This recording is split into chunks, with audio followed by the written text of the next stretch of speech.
Sanepar ou Copasa? Qual das duas ações é melhor? Iremos fazer uma análise de indicadores e bem como falar um pouco sobre a política de dividendos de ambas as companhias. Fala pessoal, sejam bem-vindos ao canal NetInvest. Antes disso, se você for novo aqui no canal e quiser acompanhar minha trajetória pessoal de investimentos, aqui eu invisto na prática com dinheiro real e compartilho tudo de forma transparente aqui no canal. Dessa forma, se você quiser acompanhar minha trajetória pessoal de investimentos, além dos demais conteúdos aqui no canal, já peço a sua inscrição. E vamos lá, pessoal. Sem dúvidas nenhuma, o setor de saneamento é um dos mais descontados na bolsa no momento, principalmente se acompanharmos com o movimento do índice Bovespa. O Ibovespa nos últimos 12 meses teve um alto de 4,6%, mas as ações da Copasa caíram 18%, mais além, as ações da Sanepar caíram mais de 41%.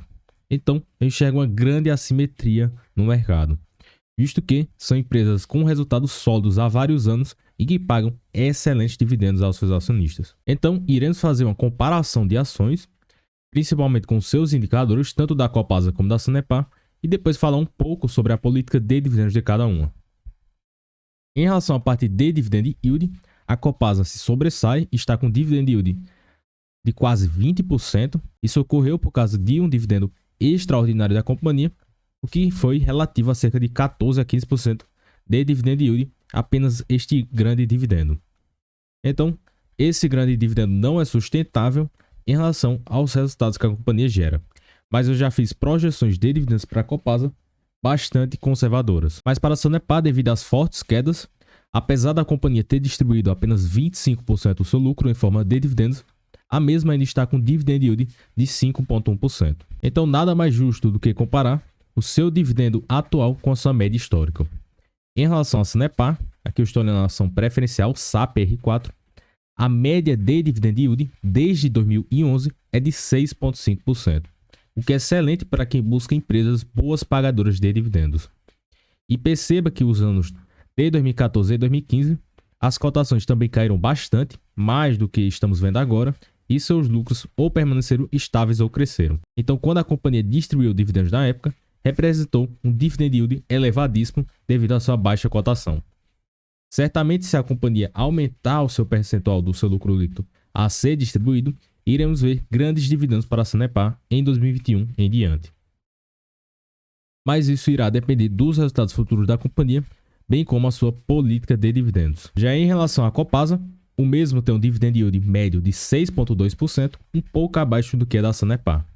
Então, a Sanepar ganhou uma pontuação melhor na parte de dividend yield médio histórico, visto que tivemos um dividendo extraordinário da Copasa, o que acabou elevando as suas médias atuais. Quanto à parte do indicador preço sobre lucro, a Sanepar também sai na frente, mas são indicadores bastante próximos.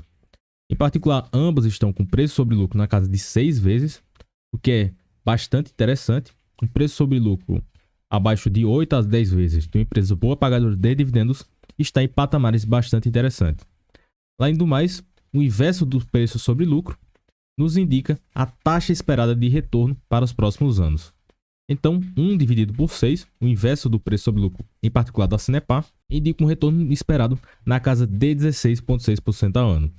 Isso irá ocorrer se a companhia mantiver os seus lucros e distribuir todo o seu lucro em forma de dividendos. Mas isso não acontece, já que, como iremos ver a política de dividendos da Sanepar, a mesma distribui um máximo de 50% do seu lucro líquido. Então, um preço sobre lucro de 6 vezes é esperado que o acionista receba o seu capital investido em cerca de 6 anos através dos dividendos da companhia. Outro indicador que me atrai um pouco mais em investir em ações da Copasa, que é uma companhia que eu detenho em carteira, até então não tenho ações da Sanepar, é que seu indicador preço sobre valor patrimonial está bem abaixo de 1. Atualmente está cotado a 0,75 vezes seu valor patrimonial, o que pode significar que as ações estejam muito descontadas no momento.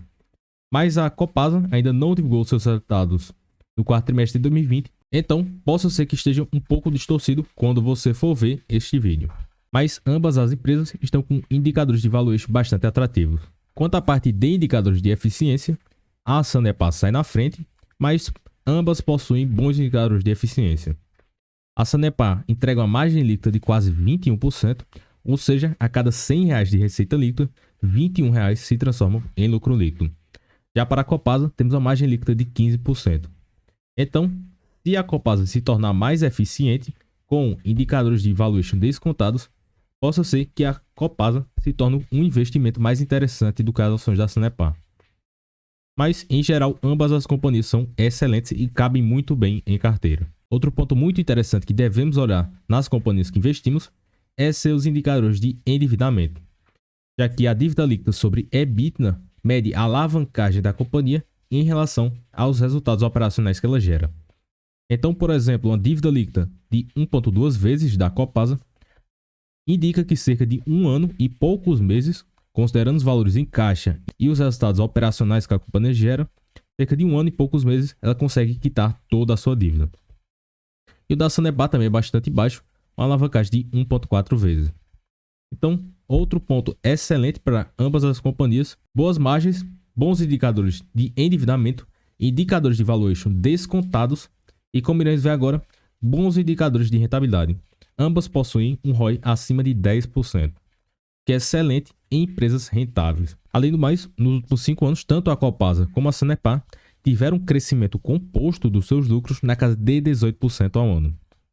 Ou seja, sendo uma estatal, mesmo assim colocou várias empresas privadas no bolso, crescendo seus lucros a uma taxa de 18%. E por que eu frisei a parte de endividamento, que é bastante importante, visto que tanto na Copasa como na Sanepar, se a companhia estiver muito alavancada, ela não poderá distribuir muitos dividendos. Então, por exemplo, aqui na política de dividendos da Copasa, a mesma paga dividendos trimestrais, que corresponde a 25% a 50% do seu lucro líquido, com declarações trimestrais.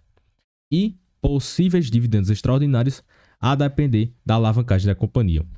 Mas como vimos, abaixo de 2 vezes, e a Copasa está bem abaixo disso, ela poderá pagar dividendos extraordinários. Então, além desses 4 dividendos trimestrais, podemos ver ainda mais dividendos extraordinários para a Copasa. Não tanto como vimos em 2020, mas dividendos ok, na casa de 6 a 10% de dividend yield, que é bastante interessante para uma empresa bastante sólida, com receitas bastante previsíveis e boas práticas de distribuições de dividendos. Quanto à política de dividendos da Sanepar, a mesma tem um dividendo obrigatório de no mínimo 25% do seu lucro líquido. Quanto a dividendos extraordinários, a Sanepar pode distribuir até mais 25% do seu lucro líquido, ou seja, uma totalidade de no máximo 50% do seu lucro pode ser distribuído em forma de dividendos. Então, em relação à política de dividendos, eu vejo a Copasa mais interessante do que a Sanepar.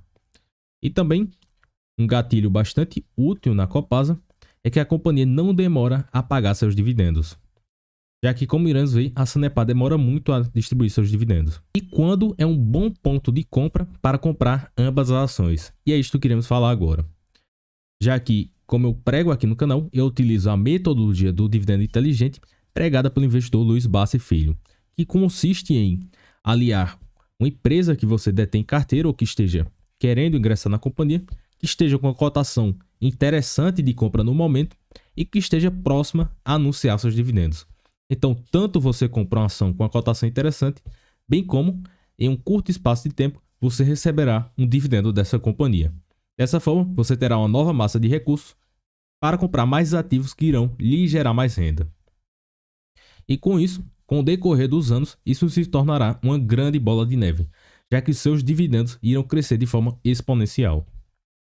Então, olhando aqui para a periodicidade de dividendos da Copasa, vamos olhar para os anos de 2019 e de 2020. Quanto à parte de 2019, a companhia, como vimos, de acordo com a sua política de dividendos, paga dividendos trimestrais. Então, a mesma costuma anunciar dividendos em março, em junho e em setembro de cada ano. E perceba que a mesma não demora muito para pagar seus dividendos. Usualmente demora cerca de 2 meses para pagar seus dividendos, de acordo com a política de dividendos da mesma. Mas apenas um dos dividendos que a companhia costuma demorar a pagar. Em relação a 2020, a companhia pagou os 4 JCP trimestrais, além do grande dividendo extraordinário, e com as mesmas datas, março, junho e setembro, e com pagamento cerca de 60 dias depois da data com.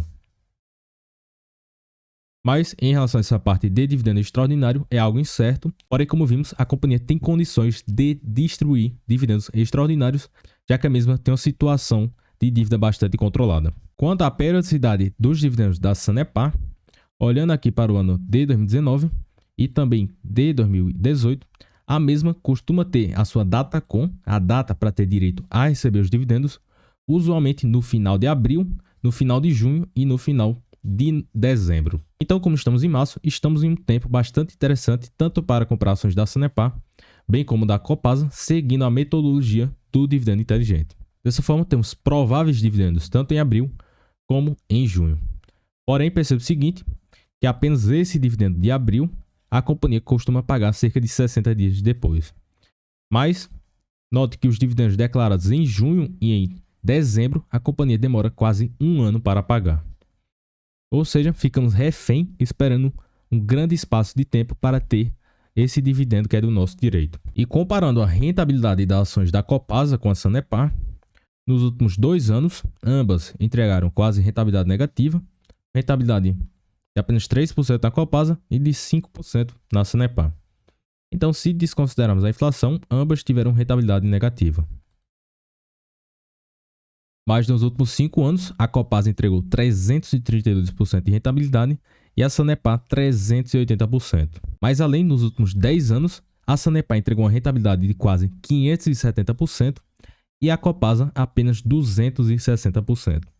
Ou seja, apesar de serem estatais, ambas as companhias entregaram retornos excepcionais aos seus acionistas, bem como bons dividendos ano a ano, como vimos aqui no vídeo. E sobre para quem pergunta qual ação da Sanepar comprar, eu compro SAPR4, SAPR3 ou SAPR11. Eu compraria SAPR4, as ações preferenciais, já que olhando a política de dividendos da Sanepar, quanto à parte de dividendos das ações preferenciais, os dividendos atribuídos a cada ação preferencial serão 10% acima do que serão pagos a cada ação ordinária. Então, isso é um ponto positivo para quem tem ações preferenciais. E bem, pessoal, por esse vídeo é isso. Se você gostou desse vídeo, deixe seu gostei e se inscreva aqui no canal para acompanhar mais vídeos diários sobre investimentos. E comenta aqui abaixo qual ação você gostaria de ver nos próximos vídeos. E é isso, forte abraço e bons investimentos.